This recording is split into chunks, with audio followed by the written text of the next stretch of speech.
Hey, PBC family. One of the things I like to do each year is to read books about the birth of Christ and to gain just greater understanding of the importance of why it happened and how that just shapes my own heart as I go. And so, reading a book this last few weeks, and the author was looking at Luke chapter 2, starting in verse 1 through 7. And I want to read it, and then I want to ask the question that he asked. And I think it's a pretty good question. It says this. It says, in those days, a decree went out from Caesar Augustus that all of the world should be registered. This was the first registration when Quirinius was governor of Syria, and all went to be registered, each to his own town. And Joseph also went up from Galilee, from the town of Nazareth to Judea, to city of David, which is called Bethlehem, because he was of the house and lineage of David, to be registered with Mary, his betrothed, who was with child. And while they were there, the time had come for her to give birth, and she gave birth to her firstborn son, wrapped him in swaddling clothes, laid him in a manger, because there was no place for them in the inn.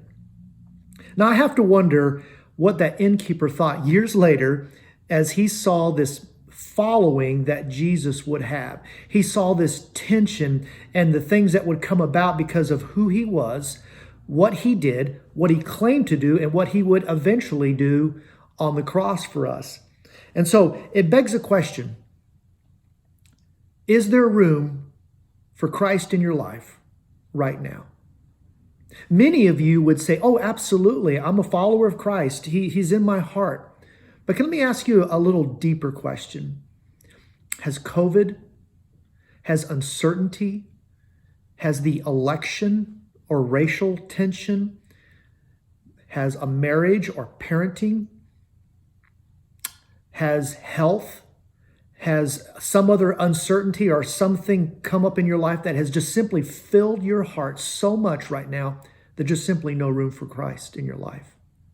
Most of us would say, I would not want that to happen. I can't let that happen. But if you think about it, many of us have allowed those things, and probably a lot of other things you could come up with, they have filled our hearts so much right now that there's no room. And here's why that question is so important. Is there room for Christ in your life right now? Because I know in my own heart, and maybe you do too, that if there's no room for Christ right now, that means love can't grow. That means grace can't grow. If there's no room for Christ in my life right now, because I'm consumed about all these other things, there's no room for me to forgive. There's no room for me to be generous. There's no room for me to express hope to the world around me because I'm not very hopeful. So can I be honest with you? All of us have wrestled with those things. And the reason that that is so important is there room? Because the Savior of the world was born for you and I. He came bringing hope in bucketfuls for all of us. We have to ask ourselves, is our heart being shaped more by all that we have no control over or by Him? And so as you think about that this week, I want to pose this verse that Jesus said to us in John chapter 10, because he said the enemy comes to kill, steal, and destroy. That means the enemy comes to paralyze us as followers of Christ to the degree that we do not reflect Christ at all. But then Jesus finishes that verse when he says, I have come that you will have life abundantly. That means you will actually have a fullness to you.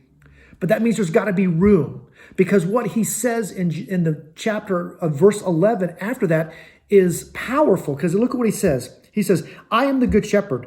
The good shepherd lays down his life for his sheep.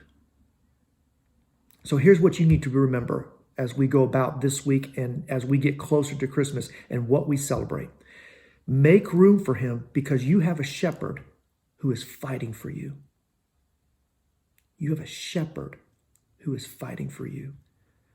It is your choice to open up your heart and say, God, I want you to fill my life so that I may grow.